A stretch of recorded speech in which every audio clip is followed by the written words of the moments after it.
Hey everyone, I thought I would give you an update on this IRS press release on the ERC moratorium situation. So long story short, the moratorium is not over.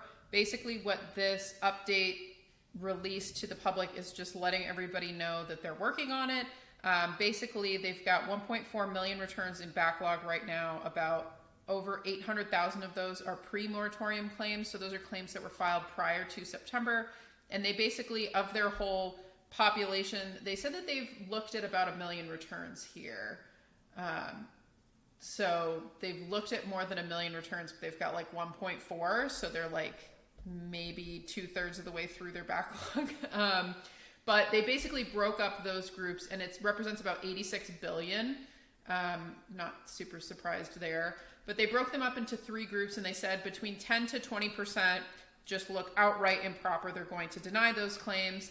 Then they said 60 to 70% show an unacceptable level of risk. And basically, it's unclear what they mean by that, but I think it's fair enough to say that these are probably returns that are being filed for all of the quarters for businesses that don't, on the face of them, don't look like they would be an eligible filer.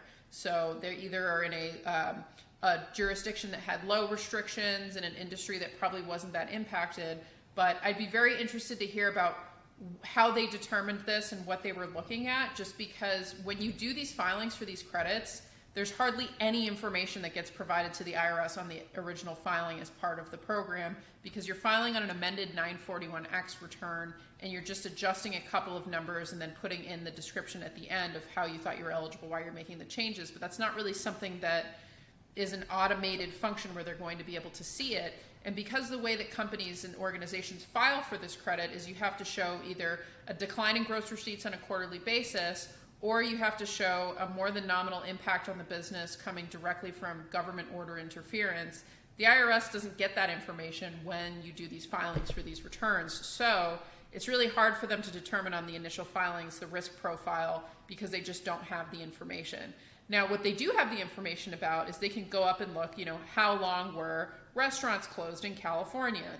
That information in general around what the government restrictions is available, but what's not available to the IRS are these quarterly revenue numbers, because even on the income tax returns, those are reported on an annual basis, but for this program, it's a quarterly basis that the testing happens. So it's really hard for them to determine the true risk. So I'll be interested if we get more updates on that as time goes on. And then they said in the million that they looked at, between 10 to 20% show low risk, and it looks like they'll probably be starting to process those returns without requesting additional information, but the 60 to 7 look like they're going to be requesting more information from taxpayers. So I really, really hope they make some kind of online system for us to be able to respond to this, because this is just going to be a compliance nightmare if each of these returns is requiring, multiple reviews from IRS staff in order for them to get processed, asking for some of this detailed information around revenue, and then government restrictions, et cetera. It's just going to take them a very long time if human beings are having to process that instead of having a computer system or some kind of online portal where tax practitioners can go and submit information where it can be analyzed by software and then adjusted for risk instead of human beings looking at it, which is going to take a really long time. So they said in terms of the pre-moratorium claims, they're going to begin resuming a more regular, but not as strong as it was last summer, which last summer wait times were around 3 months, a more regular pace with these. They are just using very strong language in terms of, measured pace, additional reviews, concerns with calculation errors, and, just a lot of, they're still going to be very cautious with this.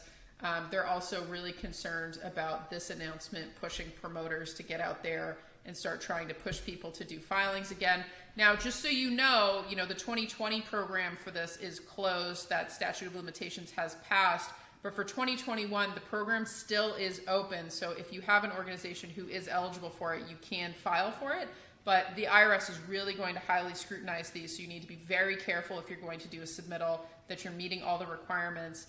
Not only that you're meeting all the requirements, but that assume you're going to get inspected, and be very well aware that unless your case is very black and white qualification, it's probably not worth, even if you do qualify, it's more about can you substantiate that you're qualifying, because they are going to be very aggressive on reviews with these. So that's what you have to watch out for. And then basically they're talking about just the general moratorium and the flood of improper claims driven by promoters, which, just being on the ground, we've seen that. And it's just, they haven't really, from what I can see from other professionals, they haven't really made any meaningful progress. It seems like they've spent all their time just analyzing these returns. So they highlight that the withdrawal program is still open, which if you have a pending claim and you go back to a tax professional and they determine that you are not eligible for that quarter, this is a great option to just pull the return off of the rack and remove it from inspection. You need to really be careful on the due diligence requirements. So I have in the comments below a due diligence checklist that I put together in a talk through of the checklist that you can listen to. And then also I have the continuing education that I did for, general parameters of red flags in the program, how businesses can know that they're eligible, common things you have to watch out for. But you really want to make sure you're working with a tax professional on these. If you have a claim that's pending and you don't feel confident in it, this is something we're doing for organizations, and we've assisted with filing withdrawals and also filing for filing amended returns for claims, because the withdrawal program only works if you're removing a whole quarter. For a lot of organizations, there might have just been calculation errors, or they used too long of an eligibility window or things like that, so we can help to get those corrected as well. Now, they highlight in the voluntary disclosure program that they were able to claw back $1 billion, which sounds very impressive, but if they're stating that the inventory that they have, 70% is an unacceptable level of high risk. So, that's a pretty high population. And then 10 to 20% of those in that population were just, flat out look around so they're going to deny them. For them only getting back $1 billion out of the $230 billion that they've paid, that seems like just logically a pretty low success rate on the program to me. But they said they might be opening it back up again, which is definitely a great incentive to help people get back into compliance. And the more that the IRS can lean on putting these kinds of incentives in place so that tax professionals can assist them in this process of getting these erroneous claims cleaned up before they're processed, that's just going to help everybody. So I really hope that they do this. They've also said that they're going to be contacting Congress, and something that I found a little bit of, I was a little bit surprised by, they're going to consult with Congress and seek additional help, including potentially closing down new claims entirely. Now, what I find questionable with this is, from the IRS perspective, this is like them asking for legislative changes on a tax credit program, and basically stating that people who are eligible for this program but waited to file for whatever reason, which sometimes, businesses are going through transitions, things like that, that's quite unfair to them to have to be kicked out of the program just because they waited. Because if they're meeting all the requirements of the program, just the fact that they waited shouldn't be making them non-eligible for it. So we'll have to see what happens with that with Congress. I think that there's a lot of appetite for ending the program. So if you do have a 2021 filing that you believe is eligible, now might be the time to get that filing in. Just make sure that you are very clearly meeting the requirements. The IRS has some resources on here, but I found that they're not as robust as what I'm going to put in the comments.